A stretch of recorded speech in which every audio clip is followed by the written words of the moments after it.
Alright, so in this part of the recording, we're going to take the three devices, going to quickly talk about the keyboard, the fascia, the working fascia of the device. So that's the keyboard, the mouse pad, the trackpad, and the screen. We'll also quickly mention the Wi-Fi as well, so it's probably the four most important working aspects of any netbook, to be honest.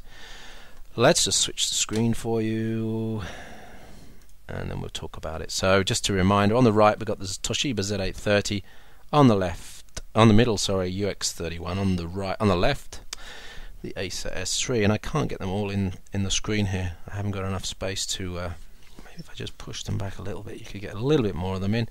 I could maybe angle them in. So, but it's going to be difficult to do this without getting in the way of the camera and stuff.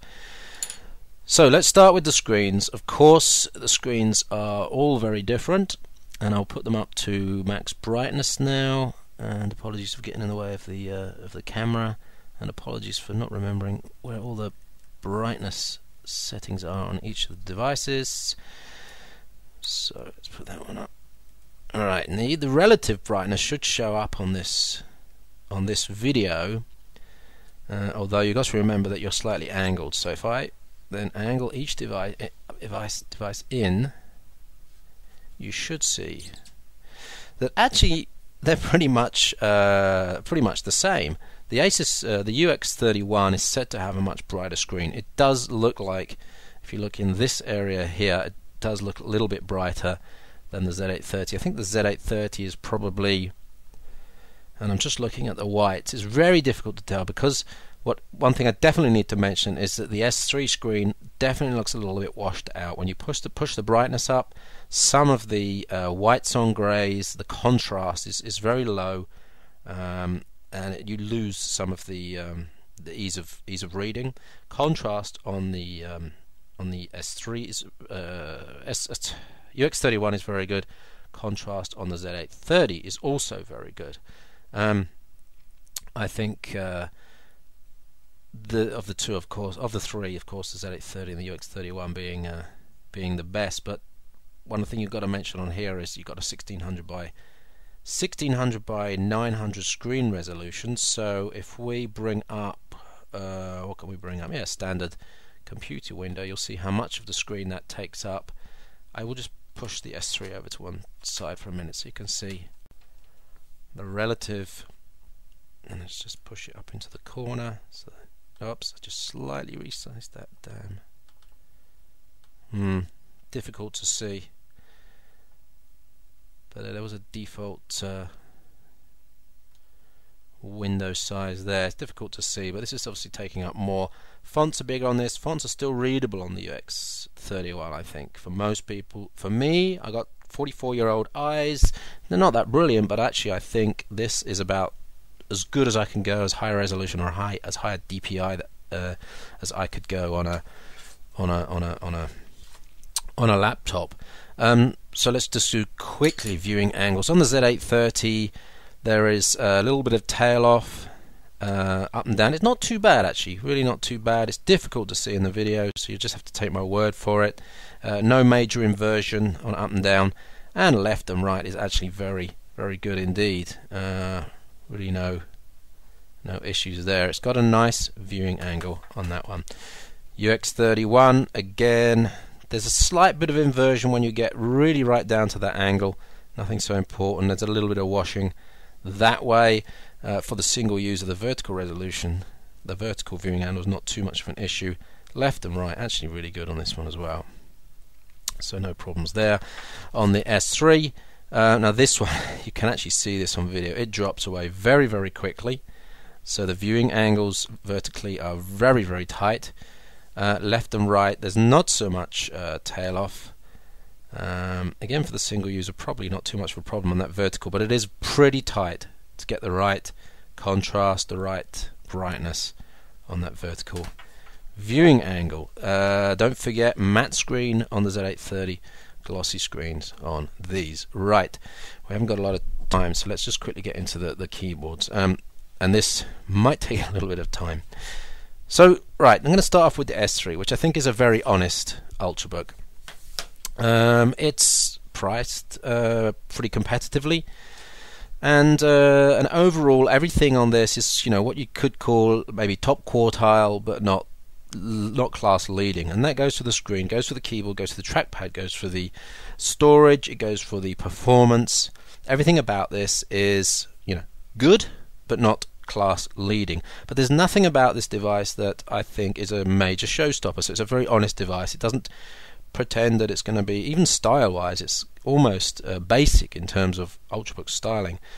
But it really doesn't pull any surprises on you. And that goes for the keyboard. So the keyboard is a little bit clicky, but spacing is good. Everything is laid out okay. Okay, some small, I'm sorry, I just need to zoom in on that.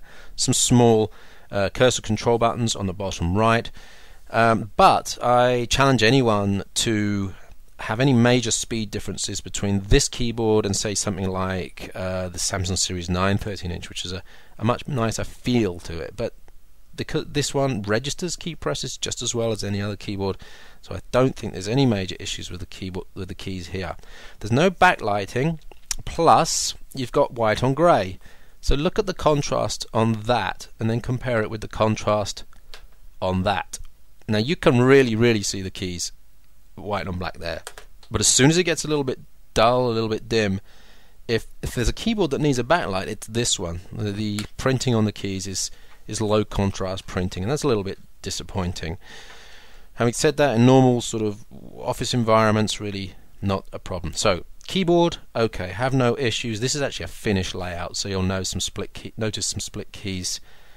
First time I've used a finished keyboard. I have to say it's a little bit strange, but it's actually better than a German keyboard. Makes a bit more sense because it's got QWERTY on it, but some splits on that, so you might notice some differences on the small shift key, for example. Right.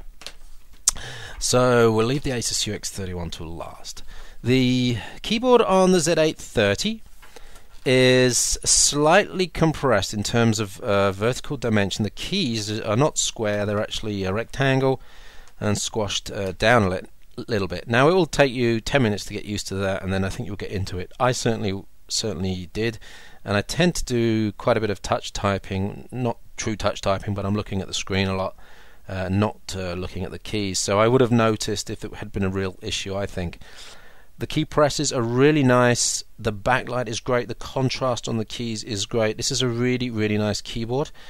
The only thing I will say is there's a little bit of flex in the keyboard. I don't know if I can actually demonstrate that now, probably not. There's a little bit of flex, but there's no clackiness in the keys, and every key registers perfectly. Have no problem with it at all, and there's a whole load of second functions on the keys and a keypad integrated into the alphanumerics there as well. So you've got everything. You've also got control buttons on the right hand side for Dell Home, page up, page down, and end, which are pretty useful. Now you'll notice this is a QWERTY keyboard, German keyboard, so again some of the layouts might be slightly different on different international versions, but good keyboard on that, very good keyboard. Right, off to the UX21. So nice size keyboard, nice look and a nice feel to it as well. The keys have a little bit of a wobble on them, so they can pivot around a center point. Now this has caused a few issues, I believe, among users. Certainly on the UX21 that I tested that had a very similar keyboard layout, I was able to hit the corner of the key, register what I thought was a key press, but it wasn't registered electronically, so I was missing keys. This one seems to be a lot better, and the only reason I've got this in my hands right now is because I tested it out in a shop today and decided, yes, I think this is a lot better, and took it away. Now I don't know whether it's because it's a wider device, whether your hands tend to take a different angle of attack on the keys, but I'm finding it a lot better, but it's not perfect. Spacebar, for example, I've missed that a number of times, and I have missed occasional but not a critical amount of key presses, something that I would be happy with because I probably make more typo errors than 10 times more typo errors than I am getting missed keys on this. Also, you notice the contrast on the keys is really not that good, in some respects worse than the S3. There's no backlight on it, and there's no integrated keypad there. So actually, I would say this is a good keyboard, but the worst of the three. I actually would put the S3 keyboard above this one, but I wouldn't say there's any showstopper issues on this or any of the other keyboards. Any of the other keyboards that I've got here. There will be people out there who will have different opinion on that. They will type differently. People with a heavy typing action, pecking type people won't have too much of a problem, I'm sure. Touch typists will probably notice some issues. Okay, now onto the trackpads. Celtenic? I can never remember how to say that. It's the make of the keypad on here, the touchpad. It is a multi-touch, nice big touchpad with click areas bottom, left and right. When out of the box, the two-finger scrolling on it was abysmal, as I noticed on the UX21, but having done the driver updates on it now, it's a whole lot better. You do have a little bit of an issue though, because we can wander up very easily above the key press area, button area, into the mouse area, and that can cause you some issues. You can also drift in on the right with your palm as well. It's not a bad touchpad in my opinion. It's just that there is one or two little issues that if you're very picky, you might not be able to work around. For me, it's acceptable. It's probably for anyone using a MacBook Air, they'll probably come in on it and go there, but they might probably do that on the other trackpads as well. So this is the Elan Tech trackpad on the S3. Again, multi-touch. It's slightly smaller though than the one on the Z830, which means you don't wander in with your wrists, I don't think, as much. And by default, there's scroll areas on the right hand side. I believe you can configure that on the other touchpad as well. I think the touch to click is a little bit easier on this one as compared to the UX31. But also not a bad touchpad, and there's I don't think, any showstoppers on there at all. An honest trackpad. So on the Z830 we've got a Synaptics touchpad, which I do feel has a better responsive quality to it. What you have got though is separate mouse buttons on the bottom, which take up space if you don't use mouse buttons, and are a little bit hard if you do use mouse buttons. They don't feel bad. They just feel a little bit harder than. Maybe that would loosen up after a week or so. But they don't feel too bad. But they might be an issue for some. Again, definitely not a bad touchpad area. And because you've got this button on the top to switch the touchpad off, you can, if you're playing games or just typing content, you might be able to avoid any wrists coming in and affecting the touchpad there. There's also the lights on the bottom. Right, that was the screen, keyboard and touchpads on the three devices.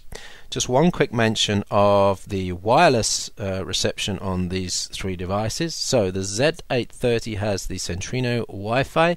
I can tell you from here it has some really good reception quality.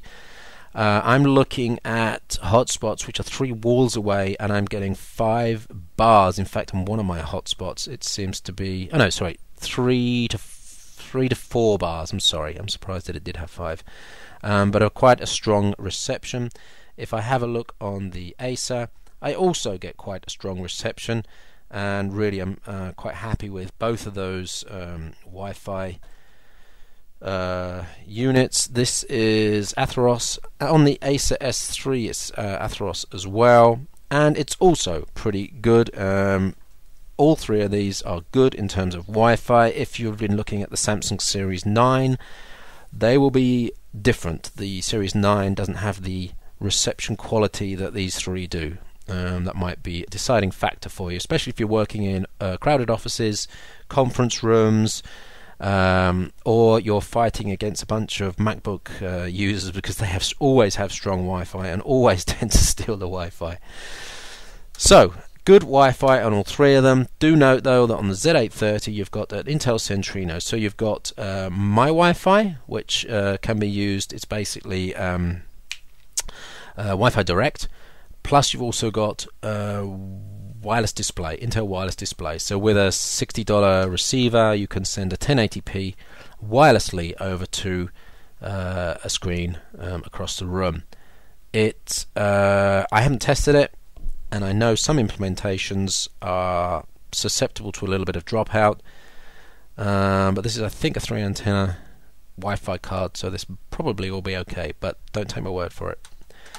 Okay, just quickly looking at some comments in the chat room while we're doing this live session. This is live, by the way, so I'm apologizing for the pace that's going on here. We've got a lot to get through and only another hour and a half of live time.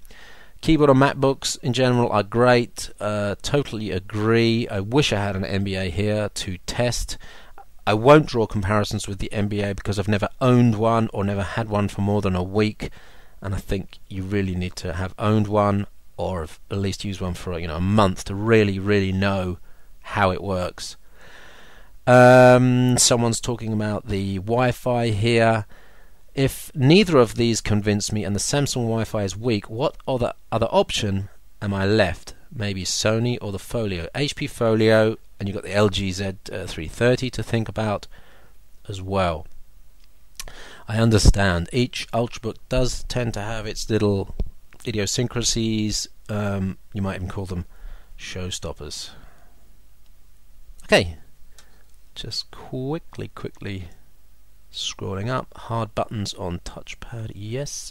Oh yes, Z830, I hope I mentioned it. Backlit keyboard, spill proof, and the dedicated keys for Dell Home, back up, back, page down, page up, etc, etc. Alright, let's cut that YouTube video. We'll take some more questions in a minute. ultrabooknews.com/live is where we're doing this. We're Ultrabook News on Twitter, and we're on Facebook at facebook.com/ultrabooknews. Please, if this has been useful to you, hit the like button on the video. It helps to get some more viewers, which gives us some more kickbacks, which allows us to go out, buy devices, or improve the video and do other stuff for Ultrabook News, so that you get the best reviews out there. And that's what we're aiming to do, the best Ultrabook reviews on the net. My name's Chippy. Thanks for watching this part. In the next part, where we'll cover, I think we're going to do video rendering and video playback. So check out the next section of this video on YouTube. Thanks for watching.